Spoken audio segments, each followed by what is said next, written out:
Hello. Welcome everyone to a new Rocketbot class. My name is Augusto, and today we're going to look at the internal structure of Rocketbot Studio. Alright, to initialize a robot, we're going to click on New Robot or Nuevo Robot. Let's click on it, and we'll give it a sample name, which in this case, let's use, for example, Structure, since it's just an example, obviously, to show and demonstrate to you what the internal structure of Rocketbot Studio is like. Alright, once Rocketbot Studio starts up, we'll see this screen where we can divide it, the screen itself. We can divide it into 3 sections, for example, the left section, the right section, and the middle section. Let's start on the left, where we'll see the name of the robot, which, remember, doesn't allow spaces or special characters. For example, if I wanted to enter a name like, this one, it won't let me change it, and it also shows me an error message. The same thing happens if I use special characters or accents, or even the letter N in some cases. Alright, this is just a reminder to help us understand a bit about how Rocketbot is structured. Let's start with the section on the left, where, besides the name, we'll see all the commands and modules we can use. Okay, the native commands in Rocketbot are made up of web commands, system commands, script commands, for example, logic commands, email commands, among others. We also have interaction with applications, such as Excel, or we can already work with the modules. Modules are incredibly complementary and highly useful tools to Rocketbot, meaning that when we first download and then launch Rocketbot and subsequently start a new robot, we'll immediately see that we already have some essential modules pre-installed, which we can easily install for absolutely free as we specifically need them in order to effectively work with our various robots. Break time equals 0.5s/. We'll see that we have a bunch here, but if I wanted to, or if I can't find the module I want to work with, I go to the section on the right and in Install Mods. I click there and a window will pop up where we can see both the modules we have installed and those that need an update, for example SQL Server, which I can update from here. For example, if I just click here, it will automatically update the module for me. And further down, we'll see the information about the modules we have installed. And if I keep scrolling down, we'll be able to see the ones we can install, all the ones we can install. Alright.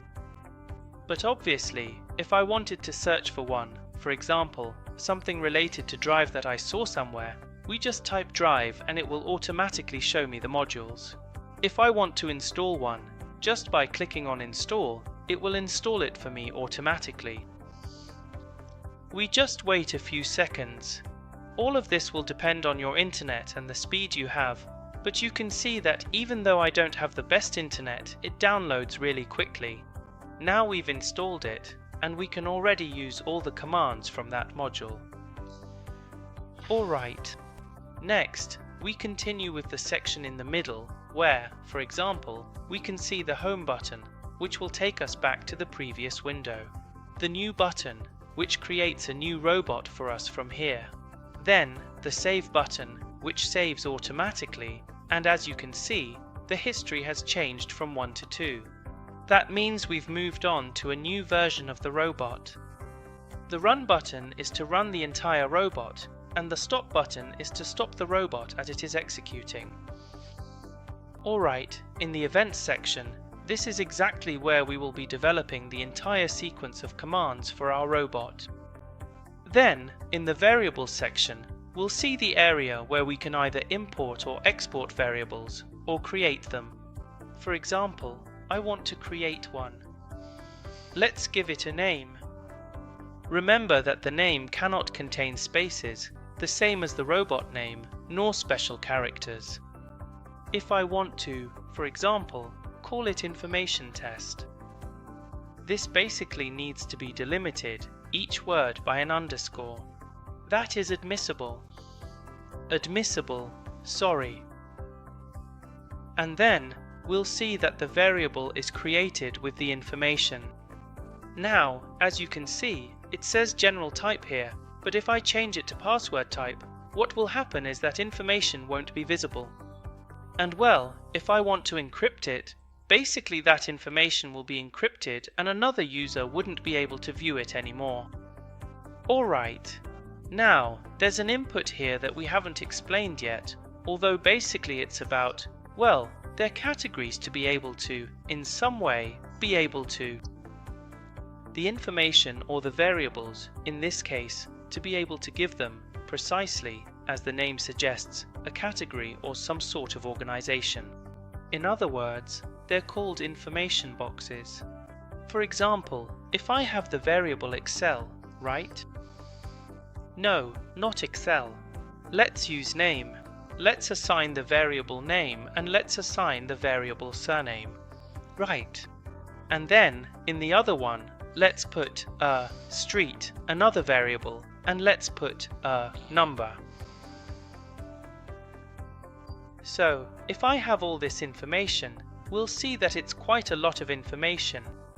You can see it. I mean, you'll be able to visualize the variables. That's not a problem. But notice how the structure of the information changes when I assign categories. For example, for name I'm going to assign the category, say, person, right? So, from now on, I can already see that under person there's the variable name, and I could also put surname there as well.